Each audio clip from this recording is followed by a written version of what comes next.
Tuff and Tender.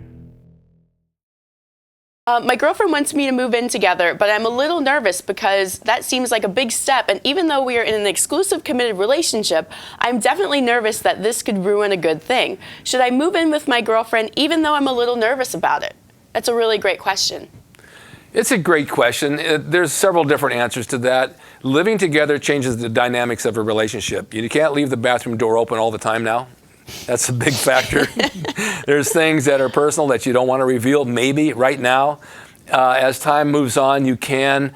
It's just one of those things that you got to take your time to do. Living with somebody is difficult. Living in a family is difficult. You know, mom and dad and the kids and everything. Sometimes you don't get along and you want to be on your own. I think that if you give it time, don't rush into it, stay over a couple of nights here, a couple of nights there, back and forth until you feel comfortable enough to wake up in the morning with that person and start your day, because you have a routine and they have a routine. The routines have to match. If they don't match, it throws your whole day. You become discombobulated, in my term. So you've got to have things that fall into place. And when they do, you'll know it's right. It's just moving in together isn't always the answer.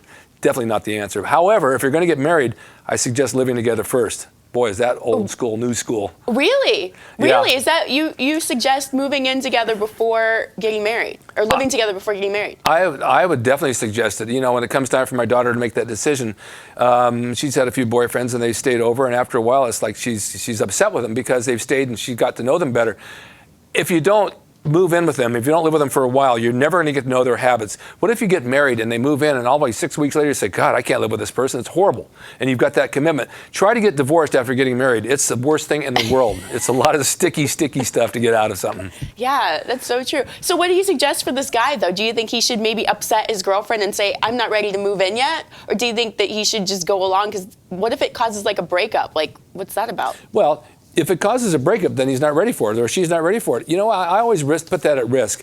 If it's going to end up in a breakup, so be it. If it's not going to work out right, I mean, if you make this move and you're scared to death to speak up, if you're scared to death to speak up now, you'll be scared later. You've got to speak up now when you lay down the ground rules and you know your perimeters and you know your what you can do and what you can't do. If you're hiding it inside of you all the time, you're never going to be happy. You'll never speak up about other things in your relationship, and pretty soon you've got this big pimple that turns into a boil and then it explodes. All hell breaks loose, and then that's the end of the relationship. It's all over the floor, brother.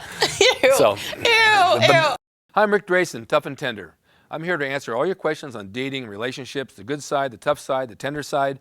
Every Friday, 1 p.m. on emPOWERme.tv. I'd love for you to subscribe. I'll be here. We'll be discussing relationships and dating and all the good, the bad, the pitfalls, and the ugly of it. Stay tuned and watch me next Friday, 1 p.m. emPOWERme.tv. Subscribe now.